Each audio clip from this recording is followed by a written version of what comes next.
ओम शांति। आज 5 मार्च 2025 के महावाक्यों के मनन चिंतन में सबसे पहले मीठे प्यारे बाप दादा ने कहा, मीठे बच्चे, खुशी जैसी खुराक नहीं। तुम चलते फिरते बाबा को याद करेंगे तो पावन बन जाएंगे। ये वंडरफुल बाबा ने जो पढ़ाई हमें पढ़ाई है और जो याद है, दोनों ही वंडरफुल है। पढ़ाई बहुत सहज है और याद करो तो सहज है और नहीं करो तो मुश्किल है। बाबा इसको सहज भी बताता है मुरलियों में और मुश्किल भी बताता है। आज बाबा ने मुरली में इसको मुश्किल बताया है, इम्पॉसिबल। पर चलते फिरते हमें बाबा को कम से कम याद करना चाहिए, बाबा से बातें करते रहना चाहिए। हमारा मन कभी भी खाली नहीं होता संकल्पों से। मन के अंदर जो भी संकल्प क्रिएट हो रहे हैं उनको ऐसे बात करो जैसे हम बाबा से बात कर रहे हैं, जैसे किसी व्यक्ति से बात करते हैं, कोई भी दूसरे व्यक्ति से। तो मन ही मन वही शब्द दोहराते रहें, पर बाबा बाबा का प्रयोग करते रहें। ये भी बाबा की याद में काउंट होगा। पर जब हम बैठ के करते हैं तो बाबा ने कहा कि जो यथार्थ रीति है याद करने की, मैं जो हूँ जैसा हूँ उसे यथार्थ रीति जानकर कोई मुझे याद नहीं करता। तो स्वयं को भी सिर्फ बिंदी ही देखना और बाबा को भी सिर्फ बिंदी ही देखना और मन ही मन बाबा को याद करना, तो ये यथार्थ याद कहलाते हैं। यानी ये सबसे पावरफुल याद है, सबसे शक्तिशाली याद है। विक्रम दग्ध होते, गुण और शक्तियां अपने में धारण होती है। देह में ही स्थित रहकर सिर्फ हम बाबा बाबा याद कर रहे हैं या बातें कर रहे हैं, याद वो भी है, पर दोनों की परसेंटेज में फर्क आ जाता है। समझने के लिए है, अगर बिंदी समझकर बिंदी बाबा को याद कर रहे हैं तो हमें कोई चीज की प्राप्ति 100% हो रही है। पर देह में रहते हुए बुद्धि हम कहीं और लगा रहे हैं, बाबा बिंदी को विजुलाइज ही नहीं कर रहे हैं, तो उसकी जो प्राप्ति है वो 25% रह जाएगी या 10% रह जाएगी। ये सिर्फ समझने के लिए है, कहीं बाबा ने मुरलियों में क्लियर नहीं किया कि देह में रहते हुए बाबा को याद करना और बिंदी समझ बिंदी बाबा को याद करना। और एक हम मुख से बार बार बोलते हैं, मान लीजिए बाबा बाबा ये शब्द बोल रहे हैं और इसी को हमने मन में दोहराया, जीभ नहीं हिलानी, करके देखिएगा कि मन से शब्द निकलने चाहिए। संकल्प मन क्रिएट करता है ना जी, तो फिर मन शक्तिशाली होता है और उसकी शक्तियां हमें ज्यादा प्राप्त होती है। मुख के वाइब्रेशंस तो यहीं पे निकलेंगे और यहीं पे समाप्त हो जाएंगे, पर जब मन शक्तिशाली हो जाएगा और इससे जो वाइब्रेशंस निकलेंगे वो पूरे विश्व तक जा सकते हैं, वो लाखों आत्माओं को प्रभावित कर सकते हैं। तब हम किसी चीज के सिद्धि स्वरूप बनते हैं, जब मन शक्तिशाली होता है। बोल बोल के करते हैं तो वो ऊर्जा निकल जाती है। जैसे हो गया ना, आवाज नहीं कर रहे हैं पर होंठ हिल रहे हैं, वो होंठ भी और वो जीभ भी नहीं हिलनी चाहिए। ये बड़ी गहरी समझने की बात है। करना कुछ भी गलत नहीं है, ये सब राइट है। पर एक है बिल्कुल 100% एक्यूरेट और एक है काम चला। एक से ज्यादा शक्तियां मिल रही है, पूरी शक्तियां मिल रही है, और एक से बस चल रहे हैं। आज के प्रश्न उत्तर में है कि कोई भी कर्म विकर्म ना बने, उसकी युक्ति क्या है? तो वो है बाबा की श्रीमत। और श्रीमत क्या है? अपने को आत्मा समझ, बाप को याद करो। तो जब हम अपने आप को आत्मा समझने की प्रैक्टिस करते हैं तो अशुद्ध, अपवित्र, नेगेटिव, व्यर्थ कोई भी संकल्प क्रिएट ही नहीं होते। क्योंकि आत्मा, चाहे बाबा ने बताया है कि हम पतित हो चुके हैं, पर जैसे ही आत्मा स्वयं को आत्मा देखने लगती है तो उसमें कोई भी छीछी, गंदे, अपवित्र, कैसे भी कोई भी शब्द क्रिएट ही नहीं हो सकते, संकल्प क्रिएट ही नहीं हो सकते। नामुमकिन है।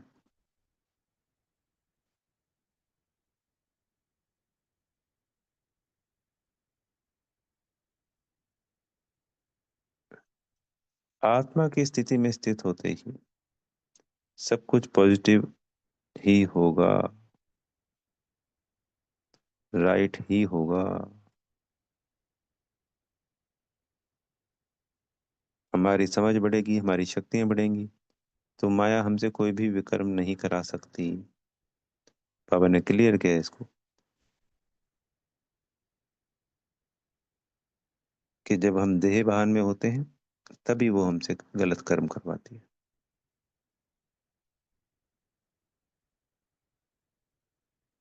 तो आत्मा का अभ्यास जरूरी है। दिन में अनेकों बार अपने आप को याद दिलाएं, मैं आत्मा भ्रकुटी में विराजमान हूँ।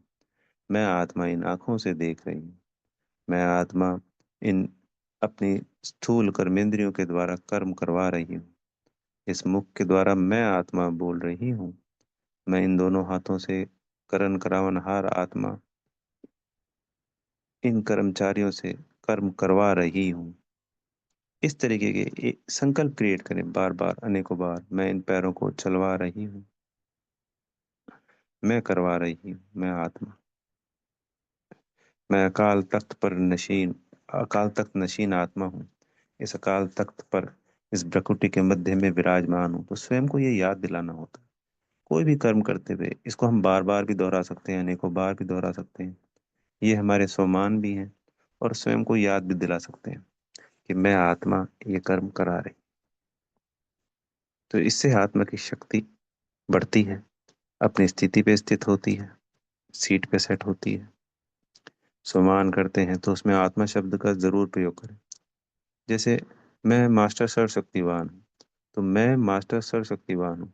और दूसरा है मैं आत्मा मास्टर सर्वशक्तिवान हूँ। मैं मास्टर सुख का सागर हूँ। मैं सुख का मास्टर सुख का सागर हूँ। मैं आत्मा मास्टर सुख का सागर। तो कोशिश करें जहाँ पे भी मैं लाएं, वहाँ आत्मा शब्द का जरूर प्रयोग करें। उससे बार बार स्मृति बनी रहती है। और जो मैं आत्मा हूँ उसको रियलाइज होता है कि हाँ, मैं आत्मा ही हूँ, मैं शरीर नहीं हूँ। क्योंकि सम्मान भी कर रहे हैं, विजुलाइज कर नहीं रहे हैं आत्मा को, इस देह को ही देखे जा रहे हैं। और उस शब्दों में भी कहीं आत्मा शब्द प्रयोग नहीं किया, तो शक्ति फिर भी मिलेगी, पर वही परफेक्शन की बात है। 10% मिलेगी और 1 से 100% मिलनी है। अगर सोमान में हम बैठे हैं, अपने आप को आत्मा विजुलाइज भी कर रहे हैं और आत्मा शब्द भी प्रयोग में ला रहे हैं, और ऐसे देखना है जैसे मुख को नहीं हिला रहे हैं, जीभ को नहीं हिला रहे हैं। वो जो आत्मा, जो स्टार जिसको हम देख रहे हैं, उस स्टार से ये शब्द निकल रहे हैं, मैं आत्मा मास्टर सर्व शक्तिवान हूँ। मैं आत्मा मास्टर सर्व शक्तिवान हूँ। तो ये शब्द आत्मा से निकल रहे हैं। उससे बेहद की शक्तियां स्वयं की भी जागृत होती हैं, और बेहद में भी फैलती हैं।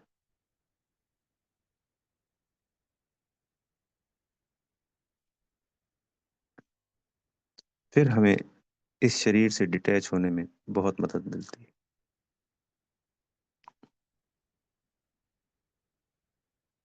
बाबा ने आज फिर बताया पॉइंटों में कि भाई बाबा आए हैं पुरुषोत्तम संगम युग पर ही आते हैं, हमको पढ़ाते हैं। पढ़ाई से और याद से पतित से पावन बनाते हैं। मुरली के जो पॉइंट जिस दिन होते हैं, उस दिन हम उनको दोहराते हैं, तो हमें एक्स्ट्रा शक्तियां मिलती हैं, एक्स्ट्रा दुआएं मिलती हैं। क्योंकि वो बाबा की श्रीमत हो। हमने बाबा की श्रीमत का पालन किया। कोई भी उस दिन की मुरली से जो सुमान निकल के आता है, उस सुमान को करना होता है। वो वरदान है, उस वरदान को बार बार रिवाइज कीजिए, मनी मनी याद कीजिए।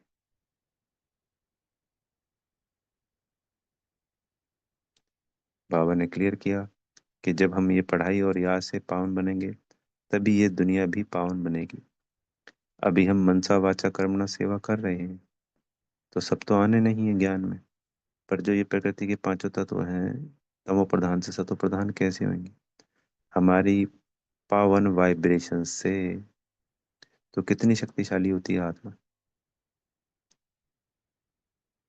कि हमारी वाइब्रेशन से ये नहीं, इसके अलावा जो बाकी के ग्रह हैं वो भी हिलते हैं अपनी जगह से। तो है ना बहुत शक्तिशाली, जिसकी हम कल्पना नहीं कर सकते। बाबा ने आज समझानी दी कि जब बाबा के ज्ञान में आके पतित बनते हैं फिर से, तो वो सबसे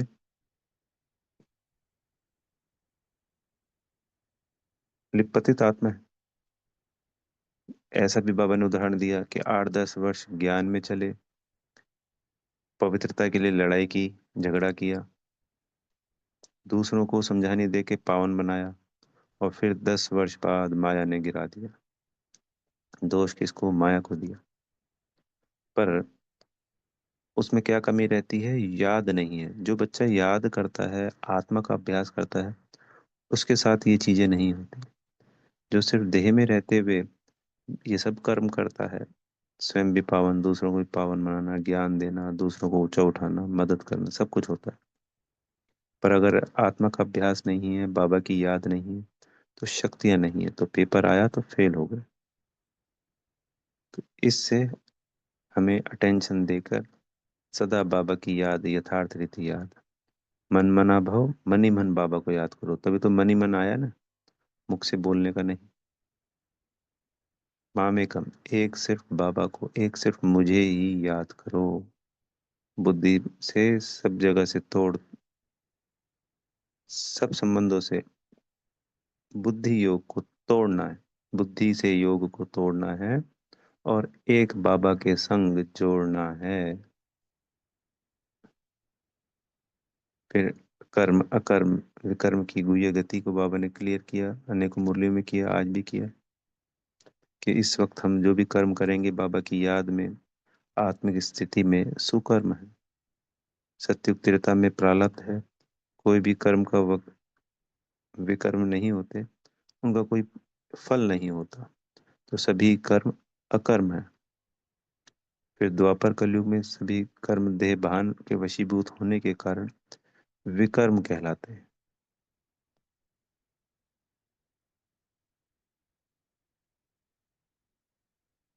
तो ये सब जब हम चिंतन मनन करते हैं, तो जो पत्थर बुद्धि बन चुके थे, उससे हम सदा सदा के लिए पारस बुद्धि बन जाते हैं। तो कहीं पे भी बाबा ने कहा घूमो फिरो, पर बाबा की याद में।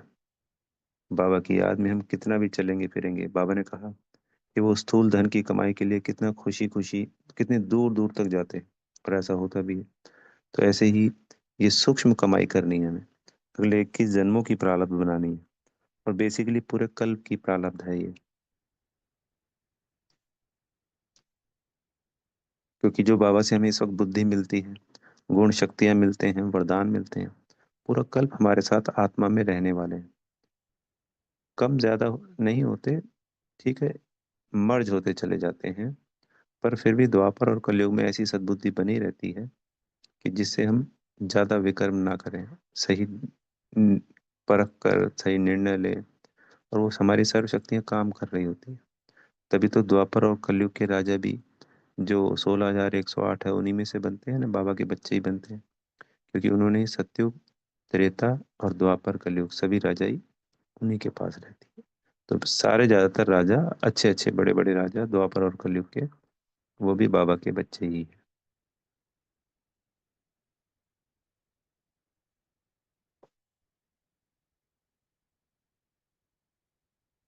चाहे वो अष्टतन है, चाहे वो 108 की माला वाले हैं, चाहे वो 16,000 वाले। फिर बाबा ने ऋषि मुनियों को बताया। पहले ऋषि मुनि सतो प्रधान थे, तो वो जंगल में रहते थे, तो उनकी पवित्रता का बल खींच के लाता था कि वो भोजन वहां पे पहुंचाते थे, शहर वाले, गांव वाले। पर अब वो भी तमो प्रधान हो गए, तो वो कशिश समाप्त हो गई। उनका निवृत्ति मार्ग अलग है, हमारा प्रवृत्ति मार्ग अलग है।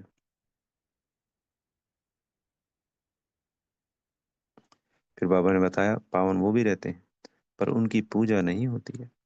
पूजा किन की होती है? हम देवी देवताओं की। तो हम बाबा की श्रीमत पे पावन बने। उनका योग ब्रह्म तत्व से है, हमारा योग बाबा से है। दोनों में फर्क है। वो घर से अपनी लगन लगा रहे हैं, हम घर में रहने वाले मालिक से लगन लगा रहे हैं।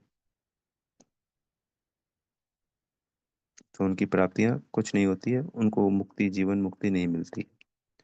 मुक्ति अंत में बाबा आकर ही हम सबको, बेहद के बच्चों को एक साथ मुक्ति देते हैं, और जीवन मुक्ति का भी वर्षा हम बच्चों को मिलता है। फिर आज के वरदान में बाबा ने हमें कहा कि बीज रूप स्थिति द्वारा, आत्मिक स्थिति हो गई बीज रूप स्थिति द्वारा, सारे विश्व को लाइट का पानी देने वाले विश्व कल्याणकारी भव। तो हमें इस बीज रूप स्थिति का ज्यादा से ज्यादा अभ्यास करना है। स्वयं को बीज बन उस बीज परमात्मा को याद करना है, बाबा को याद करना है। उनसे जो शक्तियां मिलती हैं, गुण मिलते हैं, तो हर संकल्प में हमारा विश्व कल्याण के लिए हो। हम किसी दूसरी आत्मा को जब शक्ति दे रहे होते हैं तो उसके द्वारा बेहद की प्रत्येक आत्मा को देने की संकल्प होना चाहिए। स्वयं ले रहे हैं तो स्वयं लेके फिर बेहद में सभी आत्माओं को देना ही देना है। तो हर संकल्प हमारा विश्व कल्याण के लिए हो। तो आज इस वरदान को हम स्वयं में धारण करेंगे। बार बार जब हम इसको याद करते हैं, बाबा से शक्तियां लेते हैं, तो इसकी धारणा होने लगती है। हमने अंदर बीज डाल दिया आत्मा में, समय आने पर सब कुछ फलीभूत होगा। फिर स्लोगन में है कि एडजस्ट होने की शक्ति नाजुक समय पर पास विद ऑनर बना देगी। तो परिवार में रह रहे हैं, ब्राह्मण परिवार भी है और लौकिक परिवार भी है। तो ये एडजस्ट होने की शक्ति ही हमें सबके साथ सहयोगी बनाती है। स्वयं भी हम खुश रहते हैं, दूसरे भी आत्माएं खुश रहती हैं। तो एडजस्ट होने की शक्ति तो हम में होनी ही चाहिए। अगर हमें कहीं लगता है कि हमारी कमी है, मुरली में भी कहा कि जो जो कमी कमजोरियां हैं हमें चेकिंग करनी होती है और फिर बाबा से जाके उन शक्तियों को प्राप्त करना होता है। फिर अव्यक्त इशारों में है कि परमात्म प्रत्यक्षता का आधार सिर्फ और सिर्फ सत्यता है। तो एक तो स्वयं की स्थिति की सत्यता और दूसरी सेवा की सत्यता। तो सत्यता का आधार बाबा ने बताया स्वच्छता और निर्भयता। तो इन दोनों धारणाओं के आधार से ही परमात्म प्रत्यक्षता के हम निमित्त बनेंगे। जब ज्ञान सुना रहे होते हैं तो संपूर्ण निर्भयता और हर कार्य में निर्भयता और संपूर्ण स्वच्छता तो हम ब्राह्मणों का सर्वोच्च गुण है। आज हम सेंटरों पे जाते हैं तो स्वच्छता एक तो स्थूल स्वच्छता भी है और मन की स्वच्छता, क्योंकि यहाँ पे मन की स्वच्छता की बात की गई है। तो इन गुणों को भी बाबा से धारण करना है। अगर हमारे में सच्चाई समाई की कमजोरी है तो हमारी शक्तियां बढ़ नहीं सकती। इसलिए संपूर्ण सच्चाई सफाई होनी चाहिए, मनसा वाचा कर्म। अच्छा, ओम शांति। बेहद का धन्यवाद मेरे प्यारे मीठे बाप दादाजी, माता पिताजी का, आप सभी आत्मा भाइयों का। आप सभी को बेहद की शुभकामनाएं, शुभ भावनाएं। सदा बाबा की याद में रहे, बीज रूप स्थिति में स्थित हो, बेहद में अपना प्रकाश सभी आत्मा भाई फैला रहे हैं, दूसरों को भी प्रभु कर रहे हैं। ओम शांति।